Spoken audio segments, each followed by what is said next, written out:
Hello everyone, and welcome to our next video exploring Catholic spirituality.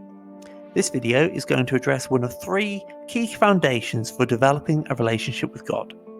These three foundations are silence, God's grace, and good spiritual health.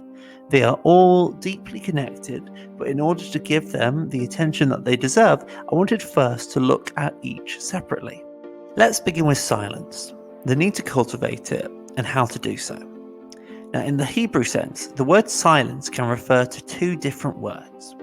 One is just the idea of being quiet, but the other is a tangible sound of silence. And this is the one we see being used most in the Bible.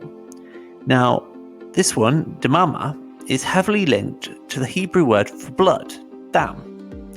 There are many suggested reasons for this, but one of the most common consensuses is that just as blood gives life to the physical body, silence is the necessary lifeblood through which our spiritual self can grow.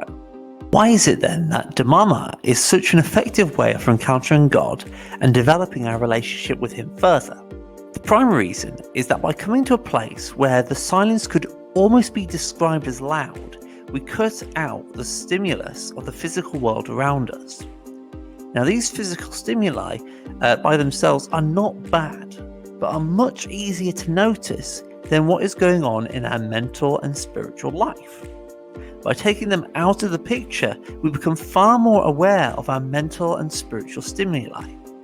This allows us to react and unpick what is going on without the physical distractions. Additionally, when we have worked through any emotional concerns that are drawing our thoughts to the past or future, time immersed in damama allows us to be fully present in the now. Just as with our human relationships, when we are fully engaged in the moment, our relationships with God can flourish far, far better. All this said, silence is often quite difficult to be comfortable with. And this is especially true for us in modern life, where we have a lot of visual and audible attractions. There are lots of ways we can deal with this, but let's focus here on some of the more important. To begin cultivating silence in our life, we first need a time and space that we put aside intentionally for it. Now, this can be our churches, but it's useful to have a place at home where we can work on this daily. A good place suggested by Jesus is your bedroom. It's important not to use your bed, as it's very easy to drift off. Once we have a place we can go for time in silence, the next thing to do is to have a time that works for you to practice it. Now, Benedictine spirituality sets out times in your day that would be best to do this. And while monks and nuns will stop at every single one of these times, simply stopping at one of them every day will really develop our relationship with God.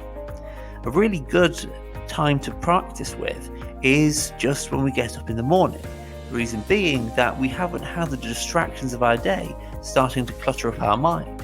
So we are already in a place of stillness that can really work for developing damama. Next, consider your headspace.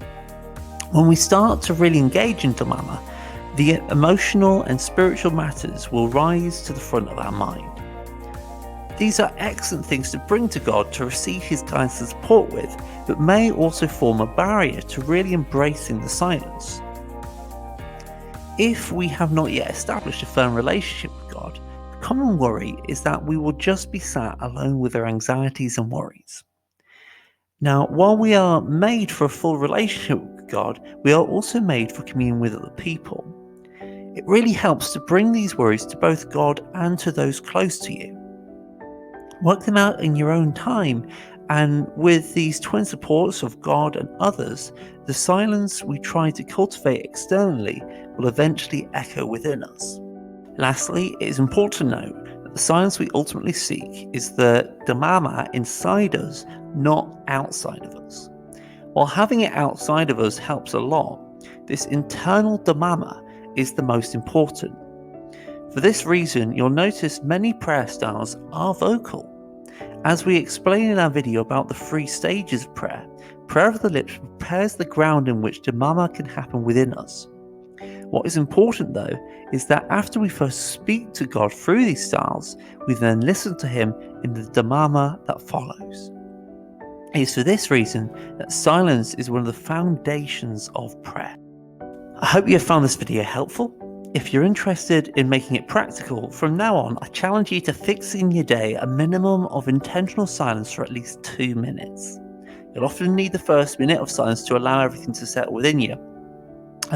But once you're comfortable with this, extend the time period at a pace you're comfortable with and can maintain daily. Naturally, invite God into this time, but even if you just start here with God, God will lead you through experience far better than I can through YouTube. I hope you have a wonderful day and may God bless you.